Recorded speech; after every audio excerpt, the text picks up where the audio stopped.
Hello and welcome back to Gapeys Garden. Today we're doing our August pepper update. So a lot has been growing in the last month or so. We've had extremely hot temperatures, mostly 80s and 90-degree days, and it looks like that's going to be continuing for a little while longer.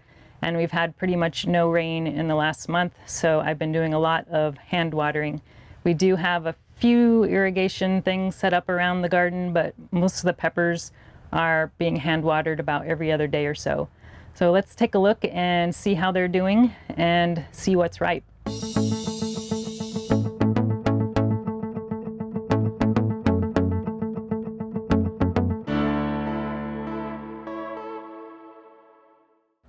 We're going to start here in the pepper jungle that we have here in the greenhouse. On the left side we have our Baccatums. I've got 3 varieties here. In between these 2 monster basil plants we've got the Criolla Sella, and this is one of the first ones that started ripening. The pods are not very big. They're pretty small peppers, but they're like a bright orange color, and they do have a fair amount of heat. I am able to eat them without crying, so they aren't super hot, but they are pretty close to my limit for eating fresh. It looks to be a pretty productive plant, but it is staying really small and compact. Next to that we've got the Ahi Guyana, and I don't think we've had any ripe pods on here, surprisingly. The peppers are looking pretty big, so I don't think they're gonna get too much bigger than that, so we should start seeing some ripen here pretty soon. I think they're supposed to turn red eventually. And then the last one we have over here is the Sugar Rush Red. So this is one I have not grown before, but I have grown other Sugar Rush varieties, and they are typically very long to ripen. But it did surprise me. We have a few that are ripe or nearly ripe. This one looks ready to pick. So I haven't harvested any yet, but this one could definitely be harvested. And it didn't take quite as long to ripen as I thought it would. So I think compared to the Sugar Rush Peach, the red may actually ripen a little bit quicker. And I do have cages around the Sugar Rush Red here. So we've got that tomato cage, and I've also got a cage around this one because I knew these would grow fairly large. This one doesn't have a cage, but it does have this Y stake here because it had some pretty long, low-growing branches that I wanted to keep off the ground. Now on the other side, I've got the Chinense varieties and Annuum varieties. Here in the back are 2 Chinense varieties. One of them is a bubblegum variety. So the bubblegum varieties get the bleeding calyx at the top of the plant. Let me just harvest one of these so you could take a better look. So typically this top part of the pepper is green, but with the bubblegum varieties it turns the same color as the pepper, which is a cool trait that the bubblegum varieties have. And this pepper was saved from a red pepper last year that was a bubblegum, but this year it seems to be wanting to turn orange. So that is kind of interesting. It'll be interesting to see if this one is as hot as the one I had last year, which was pretty mild for a bubblegum variety. Now the other Chinense variety I have growing back here is called Benny Highland, and it does look like we have a couple of ripe pods back here, so let me see if I can pick one here. So it's a really bright, kind of a yellow-orange color, a little bit more yellow than orange. I'm not sure how hot these are going to be, so we're going to have to do a taste test of those to see if I can handle the heat or not.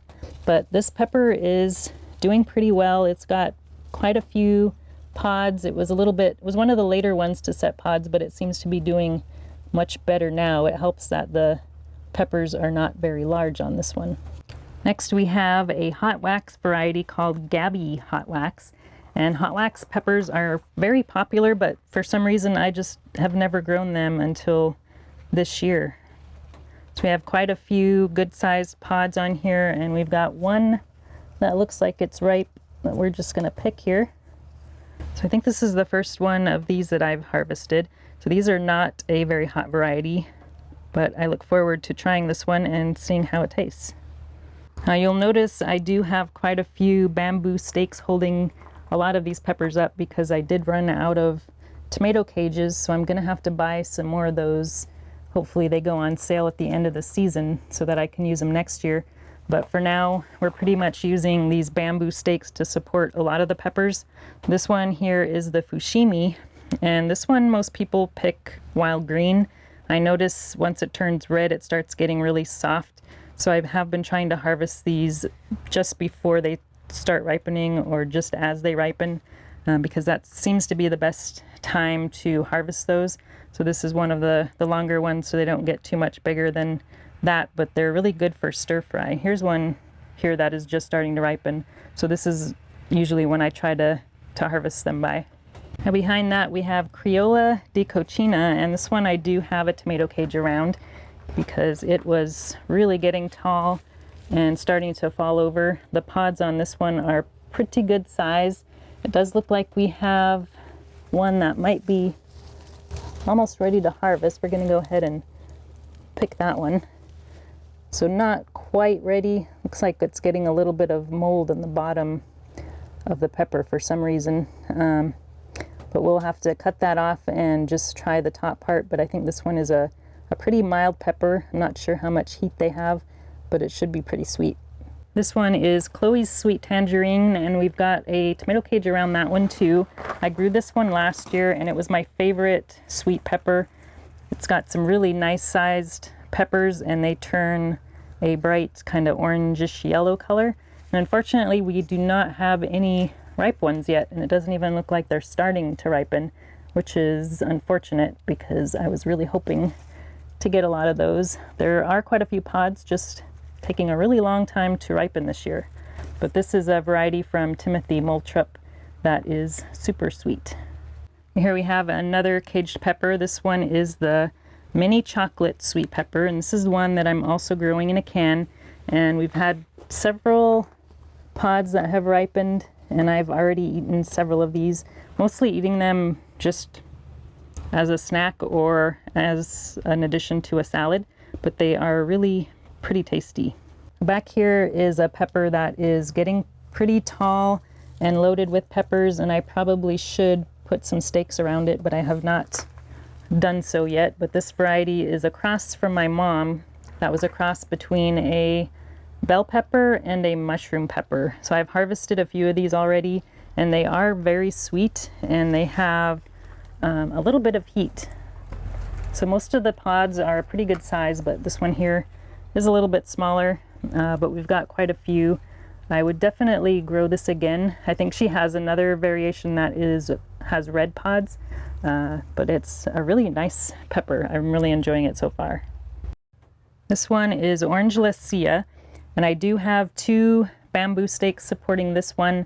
There aren't any ripe peppers on there right now, but I have harvested, actually by accident, one branch broke off and one of the peppers was just starting to ripen, but I did eat that one and it was really, really good. It had 2 other green ones on it, but I don't think the other 2 were mature enough, so I don't know that they're gonna ripen, but they're still sitting on the counter hoping that they're gonna ripen. But some of these here look like they should start ripening. This one looks like it might be just starting. I don't want to mess with it too much because I might break a branch. These branches get pretty heavy with all of these large peppers on them. I have 2 zinnias growing in here that were supposed to be dwarf zinnias, but as you can see, they're actually taller than all of the peppers. So that was not a good idea. I have been actually cutting this back quite a bit because it was just taking up too much room in here, and it looks like I'm probably going to have to give it another trim. Here's one that is just starting to bloom, but it's got a lot more buds coming out, but it's just way too big and it's blocking a lot of the peppers, so some of this is probably going to have to go. Behind that is a pepper that I grew last year called Aconcagua. And these peppers, trying to move this zinnia, these peppers get really huge. Oh, look at that one in the back. That one is a monster. But this one here is just starting to ripen. It's not the biggest pepper on the plant, but it will be the first to ripen. That one behind it, if you can see that, it is just, it's a huge one. But these peppers are really productive and really, really sweet and tasty. but it will eventually ripen to red. So I really enjoyed this variety that I grew for the first time last year, so I had to try that again. I have a variety growing right next to it that was supposed to be Antohi Romanian, but this looks almost exactly like the Aconcagua, which is not what the Antohi Romanian is supposed to look like. It's supposed to look more like the Lecia pepper, but we'll have to see what these ripen, what color they ripen to, because we haven't had any ripen yet, but the peppers are looking just exactly like the Aconcagua.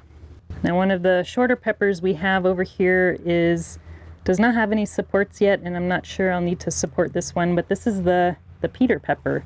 This is a pepper I've been considering growing for several years and finally decided to grow it this year. The peppers are not looking quite like they're supposed to. A lot of them are kind of curled up. Here's one that it's not as curly, but it definitely doesn't look like it's supposed to. It's got, a lot of them have kind of ridges, which is not what they're supposed to look like. Here's another one that's kind of curved. So a little bit of a disappointment. We haven't had any ripe yet. It was one of the later peppers to set any pods, so we'll have to wait and see how that one tastes. Now, the shishito pepper is another really popular variety that I've grown a few times before. I didn't grow it last year, but decided to grow it again this year. And this is another one that is best picked when it's green. So once it starts turning red, it does start getting a little bit soft on the skin. So we've had several harvests of this already. We've had it on pizza, we've had it in stir fries, we've had it grilled, and it just keeps putting out more and more pods. So it's pretty loaded with pods for the compact plant that it is. And I don't have this one supported, but it looks like it is starting to lean over. So I may put a bamboo in front of it just to keep it from tipping over. This one is Tequila Sunrise, and we do have a cage around this one, and it is loaded with pods, but it is taking forever for these guys to ripen. So this one is the first one that's just starting to ripen, but this has had some pretty large pods on it for quite a while. I wasn't expecting it to take so long. I thought it would be one of the first to ripen actually, but I think the walls are so thick that it just takes a little bit longer. But I'm really looking forward to giving this one a try. It's not one that I've grown before. Now, the last pepper in the greenhouse is my favorite pepper, although I have not tried this particular variety. It's the Korean gochu, and this one is called the Hong gochu.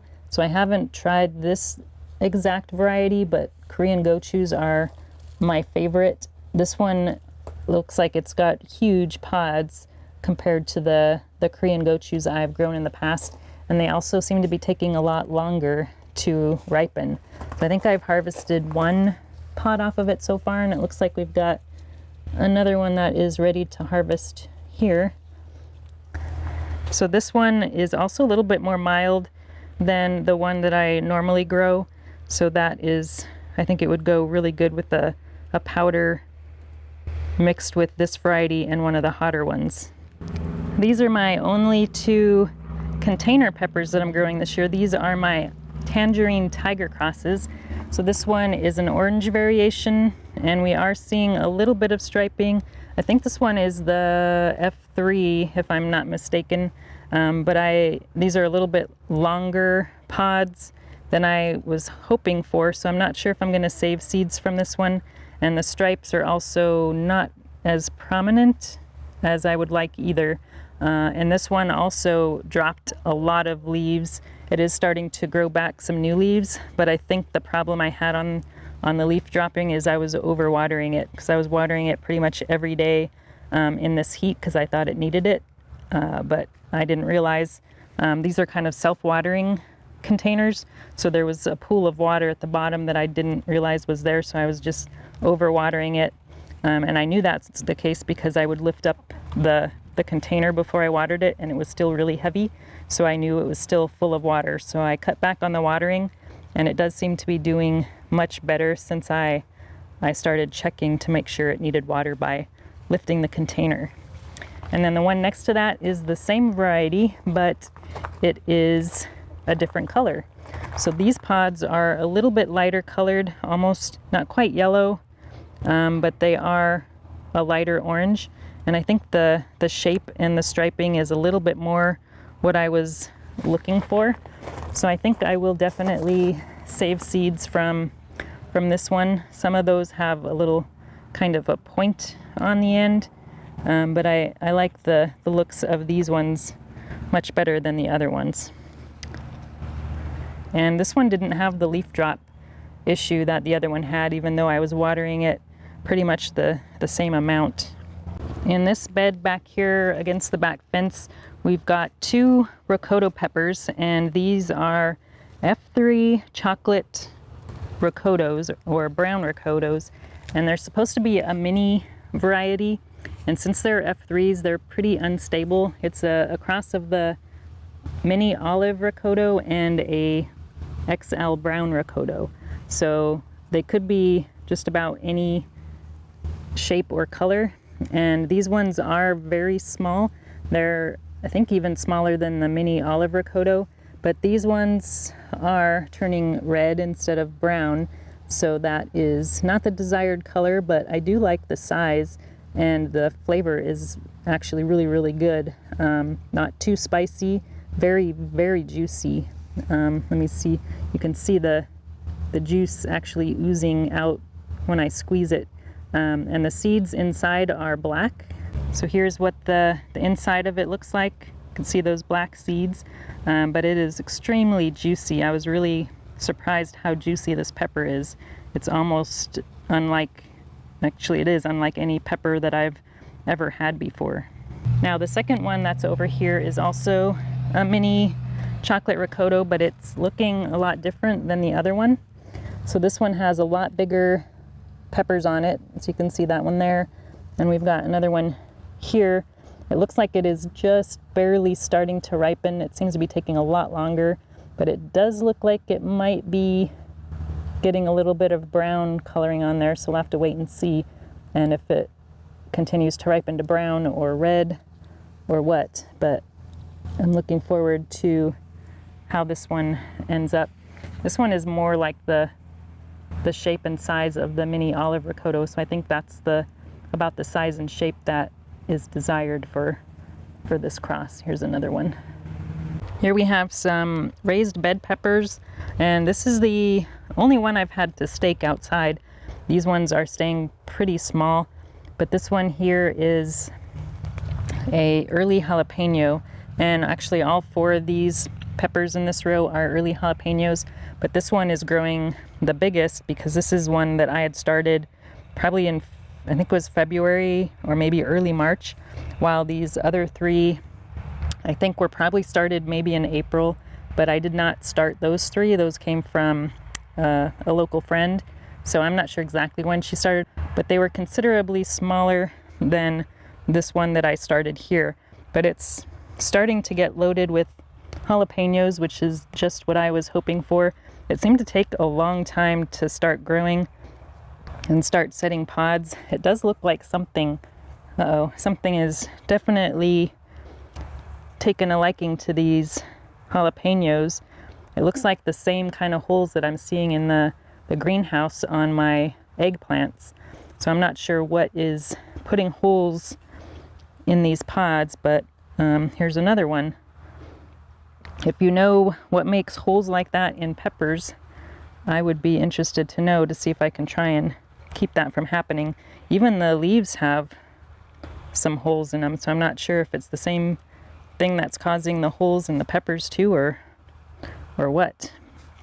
But the other smaller plants back here all have a few peppers set on them, so they're doing not as good, but it looks like we'll get at least a few pods off of them.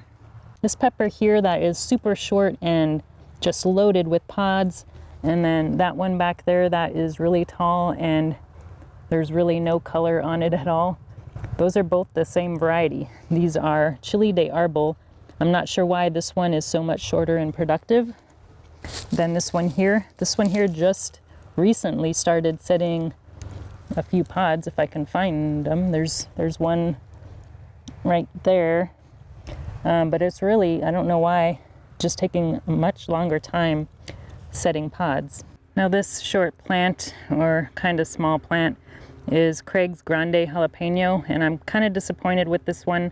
I only see there's only like 3 peppers on it right now, and maybe 1 more starting up here, but it is, I was hoping it would be a lot more productive than this, and it could be because it's right up against the tomatillos, which are taking up a lot of the sun, but I don't know.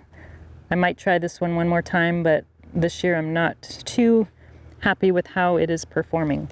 Then behind that we've got a couple of pasilla peppers, and we've got, this one isn't super productive either. We've got about 5 peppers set on that one, and then the one next to that is also a pasilla, but it is doing a whole lot better than the others. It's got quite a few peppers in there actually, and it looks like they're ripening almost to a dark, kind of really dark green color. So I don't know that these are going to turn red, so I might be harvesting these pretty soon because I don't think they're going to get much riper than that. The last pepper in this bed is the guajillo, and it is up against the tomatillos as well, but it is doing pretty well considering it's not getting a whole lot of sun. We've got quite a few peppers in there. Nothing has ripened yet, so we're gonna have to wait a little bit longer for that. This one is starting to lean a little bit, so I may need to add a bamboo support to this one as well here pretty soon. I always like to save these guys for last, and these are my peppers in a can. So we'll start here with the mini chocolate. So this is the one that I'm growing in the greenhouse, and we do have a few decent sized peppers on there. We haven't had any ripen yet, but it looks like we might not have to wait too much longer. There's 3 pretty good sized peppers on there, so this one is doing really good. And then this dark colored one is the Count Dracula, and we've got a few dark purple colored peppers on there as well. I'm not sure, but I think these might eventually ripen to red, but they're a really neat color before they ripen. And then lastly we have marbles. So this one, this is one that pretty much died all the way back to the stem and lost all of its leaves kind of early in the season, and it has made a nice comeback. It still doesn't look the best, but it does have a couple of marble shaped peppers on it, so it's not a complete loss, so that is good. And it's got quite a few flowers forming up here at the top as well. I don't think this one is going to win any awards, but I'm trying to keep it going anyway. All right, that's it for the August pepper tour. I'm hoping to do at least one more video in September, and we'll see how long this nice weather continues, but we'll hopefully get the rest of these peppers ripened by then. Thanks for watching, and we'll talk to you again soon. If you enjoyed this video, please like and subscribe. You can also find me on Instagram, Twitter, and Facebook.